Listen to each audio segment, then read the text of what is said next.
आज हमारे पास हिमाचल प्रदेश से एक कहानी है। अच्छा। हमारे एक सब्सक्राइबर हैं गोलू नेगी, उन्होंने भेजी है। और ये कोई ऐसी वैसी कहानी नहीं है। ये एक ऐसा अनुभव है जिसने उनकी पूरी दुनिया को देखने का नजरिया ही मतलब बदल कर रख दिया। ओके। हमें यह कहानी मिली है मरून फाइल्स नाम के एक यूट्यूब चैनल से। तो आज हम इसी पर बात करेंगे कि कैसे सिर्फ एक रात में एक ऐसा इंसान जो भूत प्रेत को बिल्कुल नहीं मानता था, उसे कुछ ऐसा अनुभव हुआ जिसने उसके यकीन को पूरी तरह से हिला दिया। ठीक है, चलिए इस पर विस्तार से बात करते हैं। तो कहानी के जो मुख्य किरदार है वो है गोलू जी। उस समय वो शिमला में मेडिकल की तैयारी कर रहे थे और उनकी सोच आप कह सकती हैं पूरी तरह से वैज्ञानिक थी। मतलब भूत प्रेत में कोई विश्वास नहीं? बिल्कुल भी नहीं। ये सब उनके लिए बस मनगढ़ंत बातें थीं, बल्कि वो और उनके दोस्त राज तो मजाक मजाक में शिमला की उन जगहों पर भी चले जाते थे जिन्हें लोग हॉन्टेड कहते हैं। अच्छा, अपने डर को टेस्ट करने के लिए। हाँ, और उन्हें कभी कुछ महसूस ही नहीं हुआ तो उनका यकीन और भी पक्का हो गया। और ये बहुत स्वाभाविक भी है। मनोविज्ञान में इसे कंफर्मेशन बायस कहते हैं, है ना? हाँ, मतलब हम उन सबूतों पर ही ध्यान देते हैं जो हमारी सोच से मेल खाते हैं। वो भूतों को नहीं मानते थे तो उनका दिमाग हर उस चीज को नजरअंदाज कर रहा था जो इस राय को चुनौती दे सके। सही कहा। उनको लगता था कि अब तो हर जगह बिजली आ गई है, मोबाइल नेटवर्क है, तो ये भूत प्रेत वाली बातें अब खत्म हो चुकी हैं। बिल्कुल। उनकी दुनिया का जो एक आरामदायक तर्कसंगत मॉडल था वो बस टूटने ही वाला था। तो कहानी आगे बढ़ती है। गोलू और राज अब कॉलेज में थे। गोलू वाकना घाट में थे और पास के कैरी घाट में एक होटल में कमरा लेकर रहते थे। ओके। उनका दोस्त राज जो बद्दी में पढ़ता था, वो अपने कॉलेज लौट रहा था और उसने एक रात गोलू के साथ रुकने का प्लान बनाया। ये राज के जन्मदिन से ठीक एक रात पहले की बात थी, मतलब 28 तारीख की रात। ठीक है। दोनों दोस्त काफी समय बाद मिले थे तो बातें चल रही थी, रात हो चुकी थी। तभी गोलू ने अचानक एक आइडिया दिया। क्या? कि चलो कैंपिंग करते हैं। पास में ही हिरथी माता मंदिर के ऊपर एक खुला मैदान था। जगह एकदम सही थी। मतलब कोई तैयारी नहीं, बस अचानक से? बिल्कुल अचानक। अब रात के खाने के लिए तो देर हो चुकी थी, तो उन्होंने वाइन की एक बोतल ली, कुछ स्नैक्स उठाए और बाइक पर निकल पड़े। वो अपनी बातों में इतने खोए हुए थे कि रास्ते में मंदिर में दर्शन करना भी भूल गए।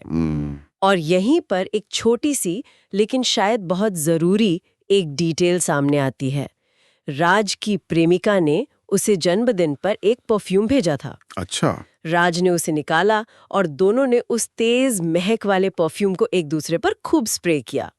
एक मामूली सी बात लगती है ना? हाँ, पर यहाँ दिलचस्प बात यह है कि दुनिया भर की लोक कथाओं में ये माना जाता है कि कुछ खास जगहें जैसे जंगल या वीरान इलाके, उनके अपने नियम होते हैं। सही। और तेज अप्राकृतिक सुगंध को अक्सर एक तरह का दखल माना जाता है।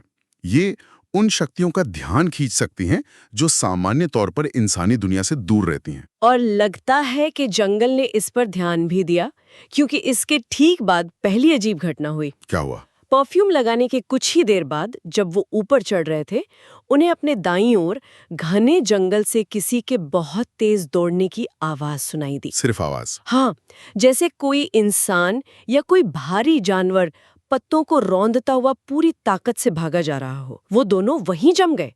आवाज बहुत साफ थी, लेकिन जब उन्होंने टॉर्च मारी तो वहां कुछ भी नहीं था। सोचिए जरा उस पल के बारे में। आप दो दोस्त हैं, रात का समय है और एक ऐसी आवाज जिसका कोई स्रोत नहीं है। उन्होंने उसे नजरअंदाज करने की कोशिश की होगी। हाँ, सोचा होगा कोई जानवर है। बिल्कुल, जो कि एक तर्कसंगत दिमाग की पहली प्रतिक्रिया होती है।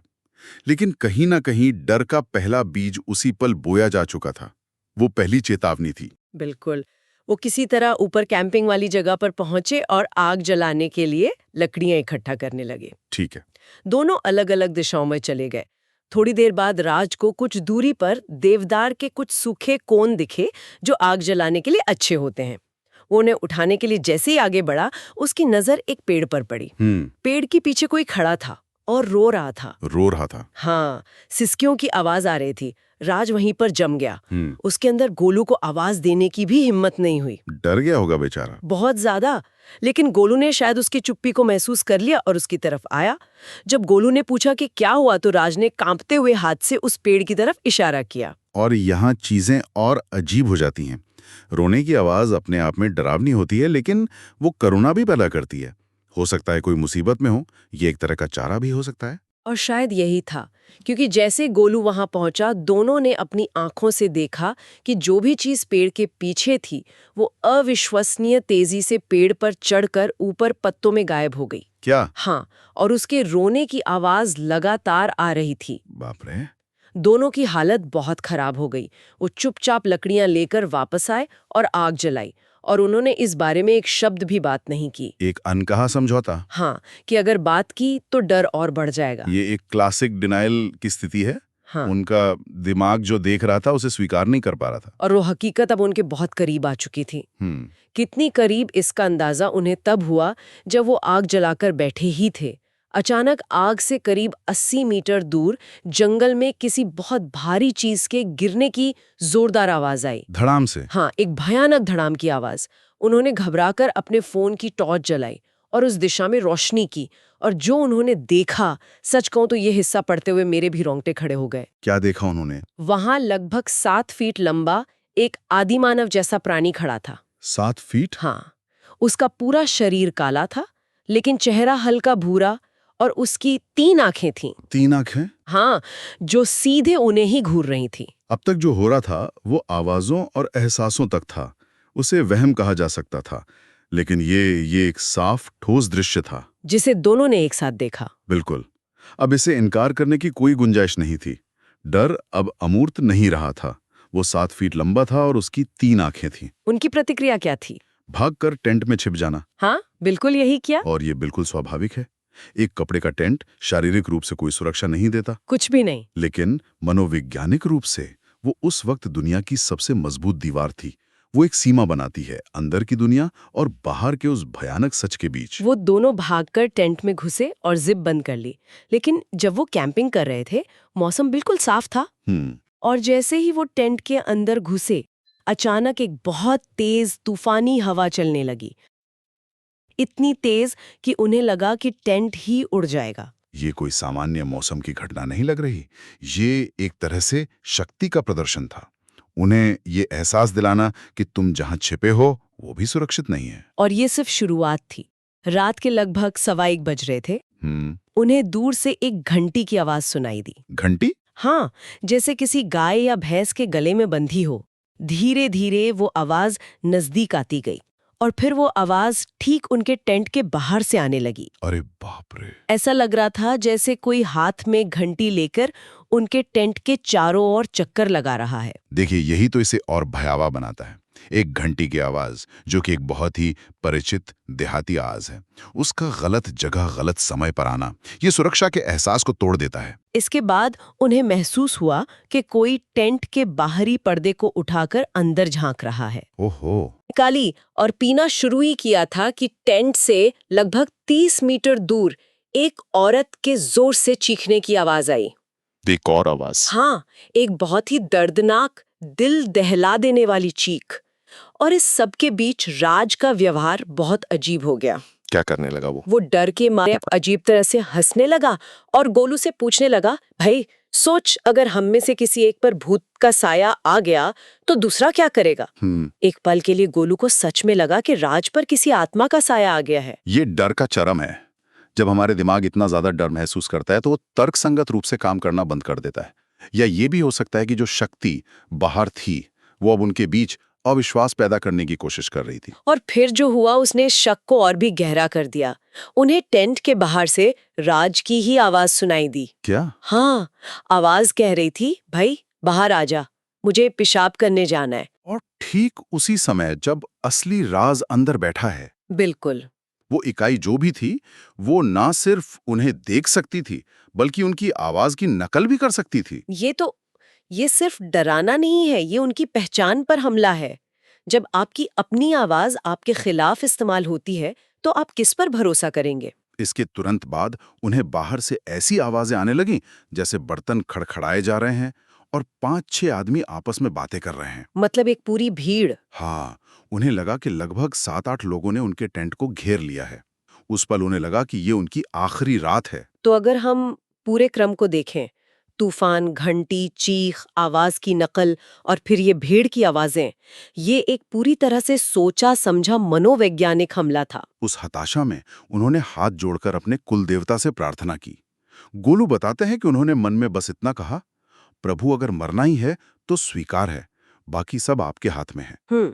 और प्रार्थना करने के लगभग 10 मिनट बाद सब कुछ बदल गया। कैसे? बाहर का सारा माहौल अचानक शांत हो गया, तूफान रुक गया, आवाजें बंद हो गईं, सब कुछ सामान्य हो गया, जैसे कुछ हुआ ही ना हो। ये अचानक शांति भी उतनी ही अप्राकृतिक है जितना कि वो तूफान था। वो किसी तरह सो गए और सुबह 5:45 बजे उठे। उन्होंने जल्दी जल्दी अपना सामान पैक किया और नीचे उतरते समय हृदय माता मंदिर में दर्शन करके सीधे घर लौट आए। लेकिन क्या कहानी वहां खत्म हो गई? नहीं, कहानी यहाँ खत्म नहीं हुई। अगले 3 दिनों तक गोलू के होटल के कमरे के नीचे रात में एक लोमड़ी के रोने की अजीब आवाज आती रही और राज के साथ भी अजीब घटनाएं होने लगी। उसकी तबीयत अचानक खराब हो जाती, कमरे में रखा सामान अपने आप गिर जाता। ऐसा लगता है जैसे उस रात का कोई अंश उनके साथ चिपक गया था। आखिरकार दोनों को अपने अपने गांव जाकर देवताओं की पूजा करवानी पड़ी, जिसके बाद जाकर उनका जीवन सामान्य हुआ। अच्छा। बाद में जब गोलू ने एक पुजारी से इस बारे में पूछा तो उन्होंने बताया कि उस जंगल में कई ऐसी अतृप्त आत्माएं थीं जिन्हें मोक्ष नहीं मिला था ओहो। और वो उन्हें अपने साथ अपनी दुनिया में ले जाना चाहती थीं। पुजारी ने कहा कि अगर वो उस रात टेंट से बाहर निकल जाते तो शायद जिंदा नहीं बचते। तो इस सब का क्या मतलब है? ये कहानी एक ऐसे व्यक्ति के अनुभव को दिखाती है जिसका यथार्थवाद, जिसका विज्ञान पर आधारित नजरिया सिर्फ एक रात में चकनाचूर हो गया। बिल्कुल। ये कहानी हमें याद दिलाती है कि तर्क और विज्ञान के बनाए हुए नक्शे के बाहर भी एक बहुत बड़ा और अनजाना इलाका मौजूद है, और उस इलाके के अनुभव इतने शक्तिशाली हो सकते हैं कि उन्हें आसानी से समझाया या खारिज नहीं किया जा सकता। सही कहा। गोलू और राज के लिए वो रात एक ऐसा सच बन गई जिसे कोई भी तर्क झुठला नहीं सकता। ये व्यक्तिगत अनुभव की शक्ति को दिखाता है। और ये हमारे सुनने वालों के लिए एक विचार छोड़ जाता है। कहानी में उल्लेख है कि अजीब घटनाओं के शुरू होने से ठीक पहले उन्होंने एक तेज परफ्यूम का इस्तेमाल किया था। यह सोचने पर मजबूर करता है कि कुछ जगहों के अपने अनकहे नियम क्या हो सकते हैं और हमारे कौन से सामान्य रोजमर्रा के काम, जैसे परफ्यूम लगाना, अनजाने में एक ऐसी दुनिया में निमंत्रण के रूप में काम कर सकते हैं जिसे हम बिल्कुल नहीं समझते।